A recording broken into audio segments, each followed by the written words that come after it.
The very bad parenting. I think the next significant thing that happens is that Sue Snell, one of Carrie's classmates, tells her boyfriend Tommy to go to prom with Carrie because she feels sorry for her. And that's what they do. But the other students, they plan a very cruel trick because they rig the ballot so that prom will be that Carrie and Tommy will become the queen and king of prom night. Yes. I don't know how this prom thing really works because we don't have it in Austria. Okay, so the prom is like in Germany, the Abiball, or I assume you have something similar. Yeah. Maturball. Yeah. So it's like it used to just be for seniors in their last year in high school, but I went for our class. It was junior and senior year prom, but I went for all 4 years of high school because I had boyfriends who were older.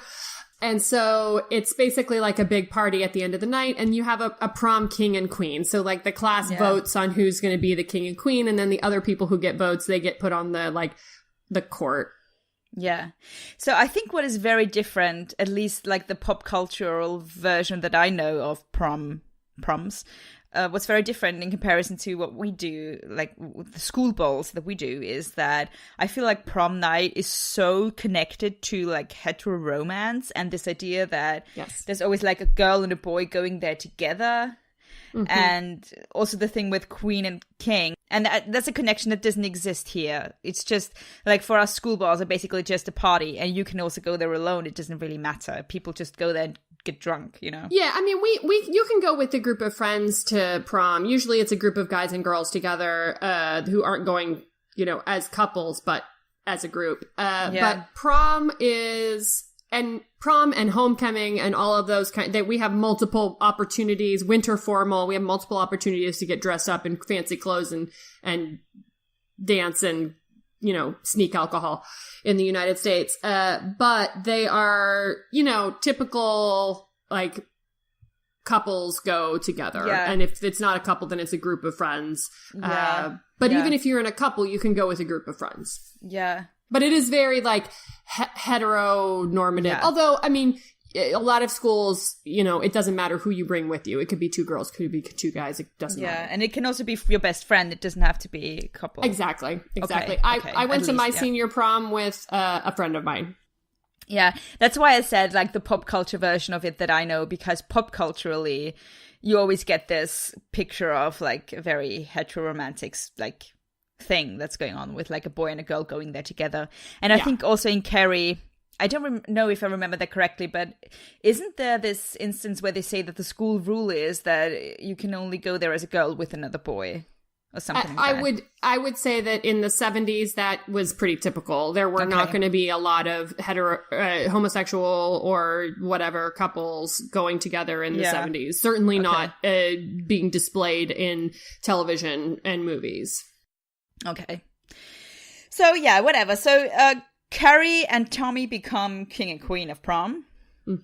And when she's crowned, a bucket of pig's blood will fall on Carrie and Tommy.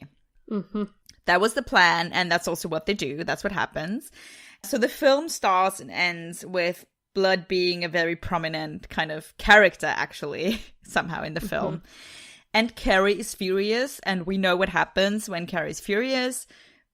She starts using her supernatural powers, and she starts using them against her classmates and basically kills everyone. So she unleashes her powers, she wreaks devastation on the whole assembly, locks the doors, kills everyone. That's a short summary of it. Then she goes home and she lies in a bathtub, which I find interesting because I feel like this is again a mirroring of what happens in the beginning with the showering scene. You know, again, she's like... Yeah, sure. Because she's also washing off her blood in the bathtub. And there's like this mixture of blood and water that's also in the beginning of the film. Yeah, and then her mom comes and Carrie hugs her and tells her that her mom was right. But her mom stabs her in the back. Literal backstabbing, you guys. And then a fight kind of ensues, and Carrie again uses her powers to pin her mom to the wall with knives, and she dies in like a very Christ on the cross-like pose. With very weird orgasm-like moaning in between. that I don't know how to interpret. But then she hugs her mom, the house collapses over her, and her mom and everyone dies.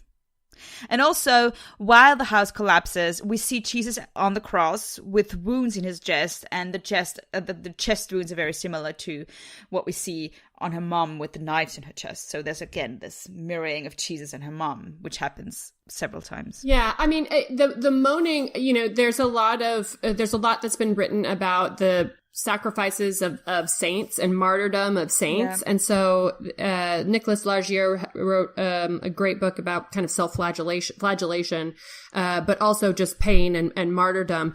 And one of the things that he talks about, and a lot of people who write about this talk about, is the connection between pleasure and pain in connection with the death of the saints, and how it's described as both pleasurable because you're sacrificing yourself for God, but also painful, but enduring the pain causes you this like ecstatic pleasure. Yeah. And then in the very end, Sue is the only survivor, I think, of the whole massacre. And she has like this fever dream, and she dreams that she goes up to like the remnants of Carrie's house, which is like completely burnt down. So there's like just coal-like, like brownish, grey, black stuff lying around, which is just the remnants of the burnt down house. And there's like a for sale sign that looks like a cross. And then over it, there's written, Carrie White burns in hell. And she wants to lie flowers down. And they're white and red, which I think is also might be, again, a reference to blood, the red, against the background of the white. And then all of a sudden, in her dream, Carrie reaches out from her grave and grabs her. So and that's basically the end of the film. What I enjoy is that the actress who plays Sue Snell in Carrie, the original one, plays her again as an adult in Carrie 2, The Rage. Oh, really? Yeah. And she's a teacher at the school and tells the character, and I don't remember the main character's name in The Rage, but tells her that she is a half-sister of Carrie and tells her the whole story of what happened with Carrie when she was a teenager. Does Carrie return in Carrie 2? I think flashbacks, if I remember correctly, of like describing it, but no, I don't believe so. Okay. So it's been a while since I watched it, so. I heard that it's really bad. I heard that it's worse than... It's not great. It's not great. And one of the worst things I think about Carrie 2 is that there's this, especially because it's from 1999. So, it's, I guess that's like 20-ish years ago now. But one of the big sources of kind of conflict and one of the things that pushes the story forward is there's a group of football player kind of jock guys at the school. Okay. Not all of them are football players, but a bunch of jock guys at the school who have this like numbers game that they are like playing with, like hooking up with girls. And so, in this present moment in our lives, with Me Too and everything, seeing these dudes have like a book where they're keeping track of their conquests.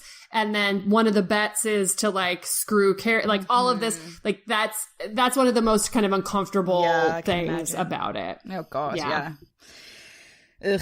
But I listened to an episode of a podcast called The Bechdel Test, and it's a really good podcast. I can really recommend it. And it's an episode about the 70s Carrie. And they also stress how prevalent the voyeuristic male gaze is in the film. And they say that that's kind of ironic because it's the story of a young woman.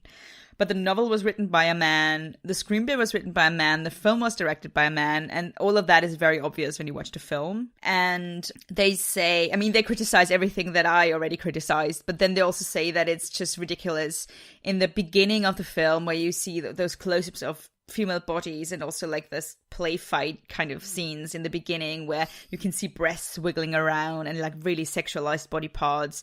And they also say that this is kind of the male heterosexual fantasy of a bitch fight in a locker room, And then also this idea, and I think that's very true, that women are just naturally mean to each other just because, for no reason, And that's a very patriarchal idea. And the film really doesn't give a reason or backstory as to why those girls are so mean to Carrie. And when you watch the film as a woman, I think, at least I felt like that, there were many instances where this is just so stupid and unrealistic, and girls are not like that. At least not the girls that I grew up with or the girl that I was, and I'm... Girls in America are like that. Okay. Yeah, well... but... yeah. But I think there's something very problematic about the idea that women always see each other as enemies, Oh, yeah, sure. And it's a patriarchal fantasy that makes sense because that way they can be easier controlled, While we fight each other, we don't fight patriarchy. Yeah, sure. I will say, I think teenage girls are not... I mean, there's been a lot of books kind of written. One of them is Queen Bees, and the thing that it's like a sociology book that Mean Girls is based off of. And I don't remember the title of it, but Queen Bees is in the title of it. Yeah. Teenage girls are pretty brutal to one another, yeah. or can be pretty brutal to one another. And, if you are seen as weak and weird and, awkward, it makes it that much more difficult. I will say in the 2002 version, they really play up from the very beginning the religious nature of the mom. Yeah. And they start with a scene in... it's got to be like a biology class, but they start out with a scene where they start talking about Charles Darwin. Yeah. And Carrie is excused from going to class because they're talking about Darwin, and her mother doesn't want her in the class learning about evolution. And one of the girls says, I don't understand why they don't just like homeschool her or, whatever. Yeah. And that's something that they also say in the 2013 version is that, that she had problems with the school district because the mother had wanted to homeschool her.